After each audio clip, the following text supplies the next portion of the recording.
So, let's talk about the second round of the NBA Draft 2021. There's some players in the second round that I'm like, dang, y'all really dropped in the draft. Initially, when you saw mock drafts, you saw a lot of these players in the first round. Starting with Sharife Cooper. Sharife Cooper dropping out the first round and being drafted number 48 by the Hawks late in the second round is crazy. Only thing I could think of is that this was the Hawks plan all along, was to get Sharife Cooper, seeing that he's from Atlanta, have him learn from Trae Young, and that was the goal. The only thing he needs to work on is the fact of limiting his turnovers. He averaged like 5 turnovers for Auburn in the games that he played. Aside from that, he was getting buckets. He was almost basically averaging a double-double. I still didn't expect Sharife Cooper to go that late in the draft.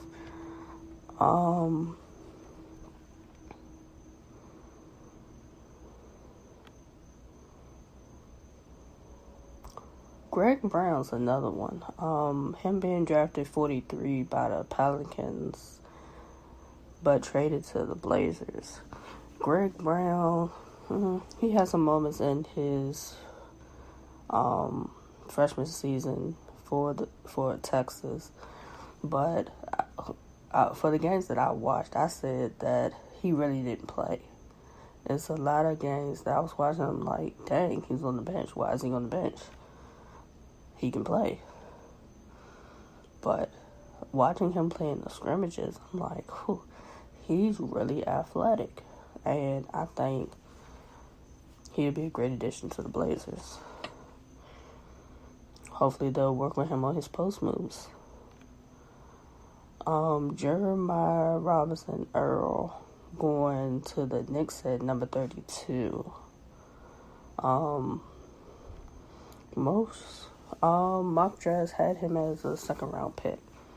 I thought potentially he could come in maybe late first round, but it's like everybody's saying, Jeremiah Robinson Earl is really good at a lot of things, but hasn't mastered exactly one skill. But because he's really good at a little bit of everything, he'll find a spot in the NBA and be able to play for some years.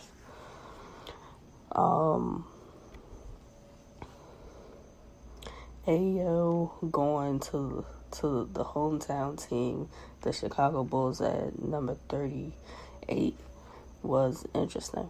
I think that was planned too, because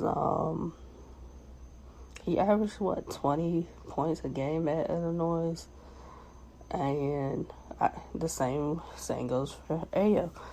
He can score, he can rebound, he can assist, but it's like he doesn't excel at one certain area. So it's like, how are you gonna plug and play him when he's in the game? He can definitely give you some offense if that's what the Bulls are gonna use him for off the bench. Then that's a good pick.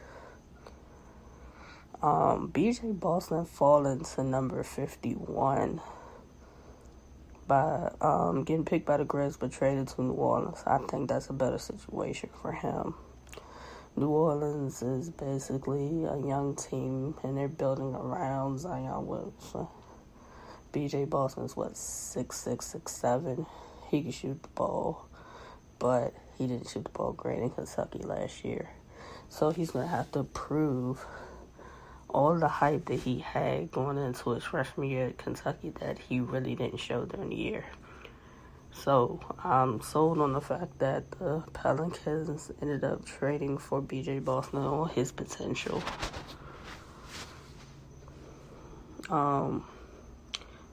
Another interesting pick would be the Charlotte Hornets taking Scotty Lewis at 56.